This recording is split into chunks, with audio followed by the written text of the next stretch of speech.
What is going on, YouTube? It's Infinite here, bringing another BDSP Wi-Fi battle, trying to showcase another team. I got an Absol with me. This is in honor of the channel. Absol has an ability that lands critical hits in honor of the channel name Infinite Crits. We're gonna go for this. I'm bringing a brand new team to you guys. Let's check this out. So, here's the team. We got a battle against Mason in the battle room, and we are gonna go at it. So Mason's got a Swampert, a Dragon Knight, a Gengar, an Infernate, a Latios, and a Scizor. In my new team, I got Togekiss, Blastoise, Entei, Sceptile, Sandslash, and Absol. I'm gonna immediately start the Absol. The Absol has a wonderful ability and item scope lens to help get these critical hits. We're gonna try to land these. We're gonna go for it. So Absol is going to lead this battle, and we're going to see what Mason wants to do. Now Absol is max speed, max attack, and I do have a few tricks up my sleeve with it, but the idea behind the Absol is to try to land these critical hits. We're going for crits, we're going for damage. Let's see if we can get this going. So Mason, he starts off with Infernate.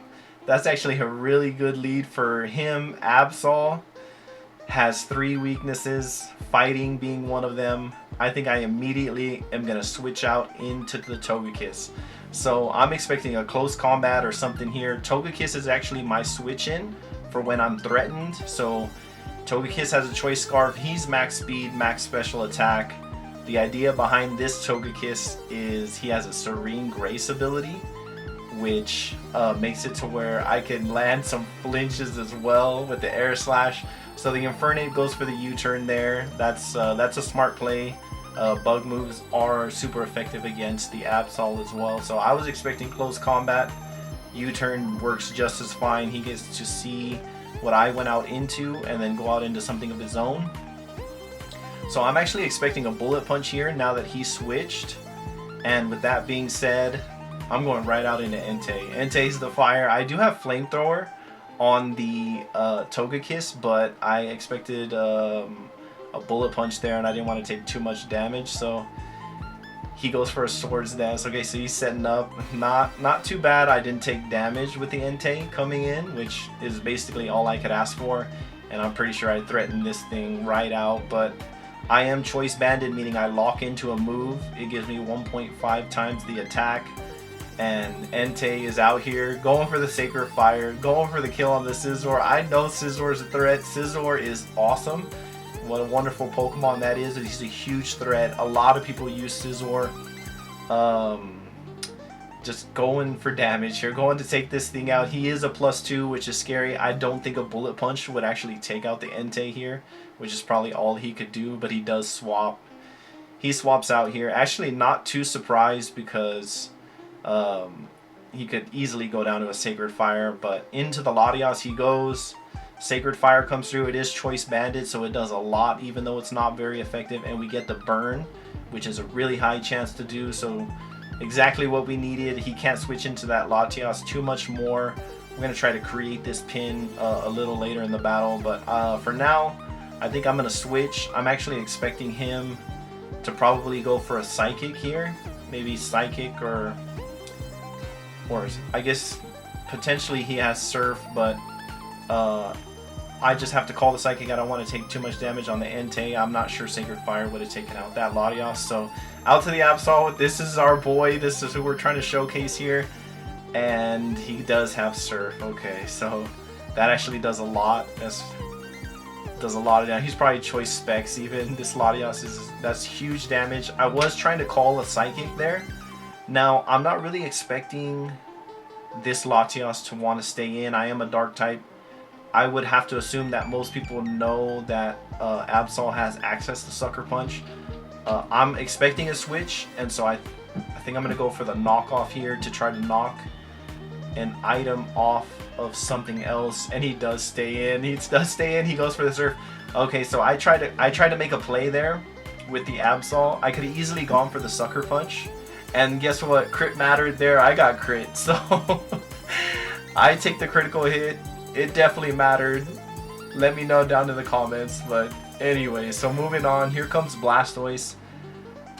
I'm going to try to go for a Shell Smash here. I'm hoping he thinks I have Ice Beam. I'm actually physical Blastoise, which most run special, most have Ice Beam. I'm expecting him to hopefully switch on the Shell Smash so I can get a free setup here. Yeah, that's basically the idea behind going into the Blastoise here. So we'll see what we could do. I'm trying to set up as well. I'm trying to get a +2 in speed, attack, and special attack. I'm really a physical attacker. Trying to catch people off guard with the physical attack. But he switches into the Swampert. Not too surprised. Swampert is a pretty good switch in here for him. And let's go for the Shell Smash so my defense and special defense do fall 1 level. But I get a +2 in attack, special attack, and speed. I have White Herb, so my defenses get returned back to normal. And here I'm thinking I might just need to go for the stab. Same type attack bonus, waterfall against this. Hope for a flinch. I think it should do a lot, and it does quite a bit, over 3/4. And I get hit with an earthquake here. So the earthquake does a lot. It does about the same amount of damage to me as I did to him, but I am faster, so there's no reason to go for anything other than the waterfall. If he wants to switch, something's going to take a waterfall. That's going to be a big hit. He does stay in. Swampert takes another waterfall to the face, and down goes the Swampert. That's great for me. So he can easily go into something here that has priority. Potentially that Scizor or Bullet Punch, but he does go into the Gengar. So you know what this tells me here? This Gengar is Focus Sashed. I'm just going to try to get big damage. Again, I'm hoping for another flinch here. I'm faster after the +2 in speed. Trying to get this flinch. I really expect this thing to be Focus Sash, but going for big damage against this Gengar. And he is sashed, so of course that's why you would come in with the Gengar right there to live on 1. He lives, he goes for the energy ball, no flinch for Blastoise. That's unfortunate, but that's okay. Blastoise, he did really well. So what do we even switch in here? So I have Sandslash, Sceptile, and Togekiss left. I am Scarf Togekiss, Scarf Serene Grace. Sceptile is faster as well. I think it's time for Togekiss. Togekiss needs to come out here. I am going to reveal that I'm Scarfed, which is okay. I'm going to go for the Air Slash. I'm going to lock into a move that does quite a bit to that will take him and will do quite a bit to anything else coming in. So we'll see what he wants to do. Obviously take out the Gengar there. He was on 1 HP. He probably was going for a Sludge Bomb. Not surprising. I'm weak to Poison and Steel here. And out comes the Scizor. So Scizor comes out. I'm expecting another Bullet Punch here, honestly. And guess what? My switch into the Scizor is the Entei. If he wants to go for a Swords Dance again, so be it. Feel free to set up again. If you want to go for a Bullet Punch, it's not very effective. A U-turn is not very effective against a Fire type. So could have Brick Break, which is neutral. Let's see what he does. He goes for the Bullet Punch. I'm actually not surprised. That was super effective against Togekiss. Not very effective against a Fire type. He also reveals to me that he's got a Life Orb, so he's doing a little bit more damage at the cost of some HP. And I am Choice Banded. I have to be locked into a move again. I think Sacred Fire is the move. Same type attack bonus. I'm a Fire type, of course. It's a big hitting move. Has a chance to burn. I expect a switch. Usually Scizor doesn't stay in against a Fire type. Totally understandable. He's 4 times weak to Fire. Expecting him to want to save this Scizor here. He's going to switch into something that Sacred Fire is going to do a lot of damage to. So I'm okay with it. I'm okay with locking into Sacred Fire. Let's see what Mason wants to switch into here. You definitely need to save this Scizor, I would say. Scizor's strong. You can't just let it go down for nothing. So yeah, out goes the Scizor. Not surprising one bit. Back into the Latias. Oh, Latias is low on health and burned. This Sacred Fire should easily take this thing out, even though it's not very effective. And down goes the Latias. That was his switch in for the Scizor, for Fire moves. So that's great that that's out of the way. And now let's see what Mason wants to do here. I like the way Entei looks. Look at that. Look at the way he's just in the wind. Now he goes into the Infernape here. My Sacred Fire, not very effective. I actually don't think I want to go for a Sacred Fire at the chance that he could knock me out with a close combat. He's faster. So we'll see. We'll see. I actually think Sand Slash is the switch here. I have Earthquake on the Sand Slash. If he wants to go for close combat or Flare Blitz, that's totally okay for the Sand Slash. This Sand Slash is actually defensive. I have EVs in defense and special defense, as well as HP. He goes for a Stone Edge, which is not very effective against ground types, and that's actually perfect.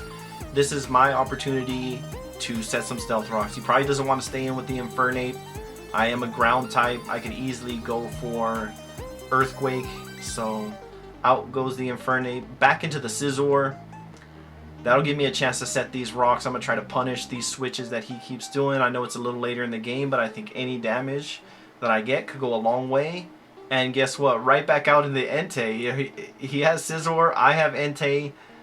And we can recreate this pin of going for Choice Banded Sacred Fire. So this is perfect. Let's see what this Scizor wants to do this time. He Swords Dance again. That's a little surprising. I didn't think he was gonna Swords Dance there, but that's okay. I'm going for Sacred Fire. That's definitely the move. That's the play. I expect a Bullet Punch. He actually doesn't go for the Bullet Punch, and he just lets the Scizor go down. Okay, I'm actually really surprised by that play from him. He could have switched into Infernape there. He could have went for a Bullet Punch for damage. He did have a Swords Dance. I'm actually not sure what the thought process behind leaving the Scizor in there was, but that's okay. That's why these Stealth Rocks were made for this Dragonite who has multi-scale ability. It makes it to where when he has full HP, he takes less damage, so the Stealth Rocks break that multi-scale. And what do I have to switch if I do switch? So I don't have much for this thing. I expect a Dragon Dance here, and I don't want him to set up on me for free, so I don't think I'm going to switch here. I'm going to go for the Sacred Fire. It is Choice Banded.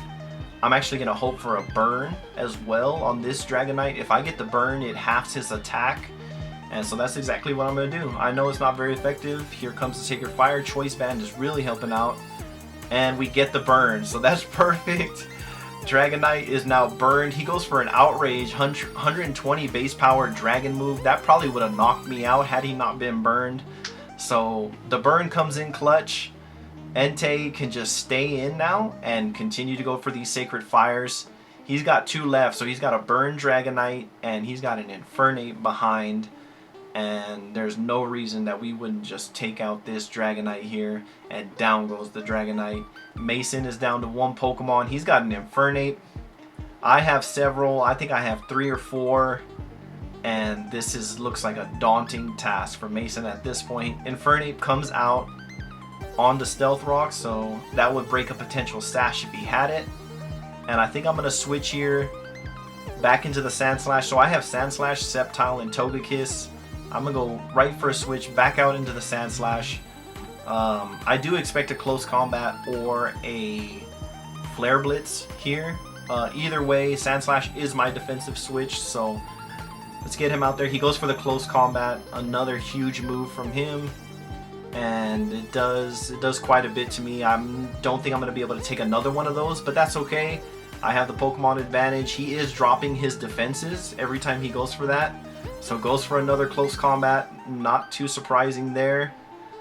Down goes the Sand Slash, but he has 2 defense and special defense drops at this point. And with me having 3 remaining Pokemon, there's no reason I wouldn't just go right out in the Togekiss here. Scarf Togekiss.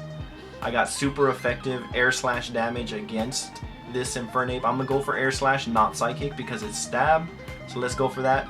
He actually is faster. He gets the close combat. Now that tells me that he's Choice Scarfed. It's also a move that's not very effective. Doesn't do much. That's 3 defense drops for the Infernape. And guess what? This is going to be the world's biggest Air Slash that I've ever seen come through. Down goes the Infernape to the super effective -3 defense Air Slash. And Mason is done. That's another W here. Mason, I appreciate the battle. You did really well. Thank you guys so much for continuing to support. I did want to say, if you have a chance, feel free to click that subscribe button, hit the notification bell, leave a like if you like the content. Drop a comment down below on what you thought of the battle. I'm going to be continuing to try to bring you guys these fire teams. I got Absol that didn't get to do much this game, but hopefully he can come through clutch with us next time, get these critical hits, get these W's. I appreciate you guys. Thank you so much. Have a great rest of your day. We'll see you next time on BDSP Wi-Fi Battles.